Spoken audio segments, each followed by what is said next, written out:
Today, guys, we continue our preview of Episode 2, Revenant. Now, if you haven't checked out a review for the exotic weapon for the upcoming episode, feel free to check that one out. Today, though, is going to be focused around the exotic armor pieces that we got to play with while we were at Bungie. And what you'll notice is that there's definitely a theme going into this next season, especially with these exotic pieces. So let's kick things off with the Titan exotic called Blastwave Striders. Its main perk goes by the same name and it reads, gain resistance to your explosives. Defeat targets to charge this armor, and once charged, slide or deal explosive self-damage to rocket jump backwards and blast deadly shrapnel projectiles that spawn stasis crystals on impact. Charged rocket jumps grant frost armor. This is an extremely fun exotic, guys. We're gonna start though from that resistance you gain from your own explosions. Now, just showing you a comparison here while using the seasonal exotic Alethonym when I'm on my hunter class. So no exotic here mitigating self-damage. I was knocking off roughly 15% of my health in terms of self-damage. But here on Titan, with Blastwave Striders,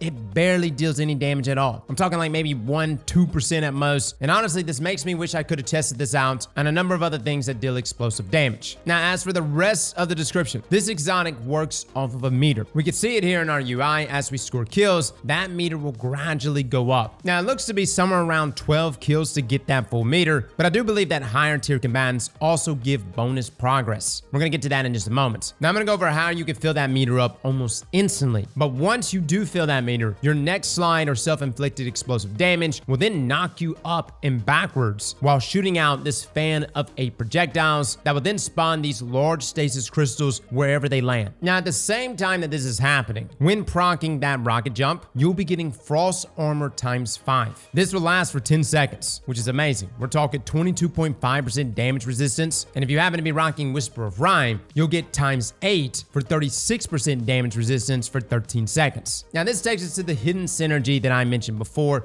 in our review of Alethonym, and that's with the vestiges. Think of these as like soul-like pickups that contribute to the exotic itself, but in this case, it actually fills the meter of our Titan exotic. Each of these vestiges seem to give somewhere around the same as a kill. So again, about 12 in total. However, you're not gonna need 12, as each kill will spawn a vestige. So really only 6 minor enemies. And again, on thicker enemies, you spawn even more vestiges. You could see the stream of these vestiges though from powerful combatants, each of them contributing to my meter, which meant that Blastwave Striders paired with Alethonym is a match made in heaven. I always had my meters up, and therefore you were constantly primed for that rocket jump. Now, I know you may be thinking, Cross, what's the point of this? Well, it really just comes down to locking down that battlefield. And I think you can also guess that this season is going to be really focused heavily on stasis, but that's the idea here, is to constantly be freezing the battlefield with Blastwave Striders and then spawning in tons of ammo with Alethonym. On top of that, I'm able to be extremely aggressive, with self-damage being diminished to almost nothing here. And with frost armor contributing to our damage resistance, I'm able to get into the face of my enemies and shoot shot after shot, build up my meter, and lock everything back down. It has been a very long time, guys, since I've actually used stasis by itself. Prismatic came out. We've been very much dedicated to using Prismatic, just simply because it's so good. But for the first time in a long time, I found myself using stasis here. And for me, this playstyle was a ton of fun. Now, moving on to our hunters. You guys have Mask of Fealty. This is a helmet with the perk Null Factor. It reads that Withering Blade hits and bounces create a small stasis crystal and refund a portion of melee energy. Using Withering Blade to shatter crystals or frozen targets releases a spread of Withering Blades. Now, again, like I just said a second ago, everything here is very much stasis themed. But looking at the melee regeneration, when I was using it here on this pack of ads, we get about 4 hits and roughly 30% of our melee being refunded. Now, a second later, we also use it on this singular target, and at first, we only get like 20%, but then the blade bounces around in the building, and we get that remaining 10% for, again, the same regeneration of about 30%. Now, something interesting here is that, yes, bounces on the terrain actually work, and it's explicitly said in the description as hits and bounces. Also, it seems that 30 to 35% is the cap per blade. What that really means is that even if you hit a massive group of bats, there is a cap to how much energy is refunded. Now, you can also see here that the first hit spawns a stasis stasis crystal in front of the target, but not on anything else. So it seems like the crystal is also capped at 1 per blade. But then this takes us to the second portion of this exotic. Whenever we use a withering blade on a stasis crystal or a frozen target, we should see more withering blades spawn. That doesn't actually happen. We get the usual damage instances when shattering frozen targets with our shurikens, but at least from what I saw, there are no extra blades that spawn in. Perhaps I should have chosen a better environment to test this on, but we were trying out the new onslaught mode. But as far as I can tell, at least from my experience, other additional withering blades were not spawning. Now keep in mind, this is a pre-release dev build. It could be that maybe I was actually doing something wrong. Perhaps this has some complications when synergizing with stasis, but as soon as we get our hands on this exotic, guys, we'll be looking at this more deeply. Now this takes us to our final exotic, the exotic chest armor Rime-Coat Raiment. This is for my warlocks out there, and it's got arguably one of the coolest sounding exotic traits I've ever heard. Bleak Domain. That's some Jujutsu Kaisen stuff right there. It reads that your Bleak Watcher turrets are enhanced with extended range and are surrounded by stasis crystals and a storm. Now, while you are standing in the storm, you are granted icicles over time. Now, icicles activate when you fire your weapons, applying slow to targets that they hit. And this is like 4 exotics in one. What this exotic does is enhance Stacy, and it does so greatly. When you pop a stasis turret down, it now hovers higher off the ground and will then spawn a swirling AoE under it alongside 4 large stasis crystals that, get this, will respawn if shattered. Now, Stacy also seems a bit more aggressive, added to the extended range. But the big thing is that while you're standing in the storm, which doesn't deal damage, it's kind of like a healing or empowering rift, you will get a stasis soul. Now, it goes up there just like the rest of them, but it works differently. The first is that it has charges indicated by the Bleak Domain buff on her HUD, or you can look at the spikes on the soul itself.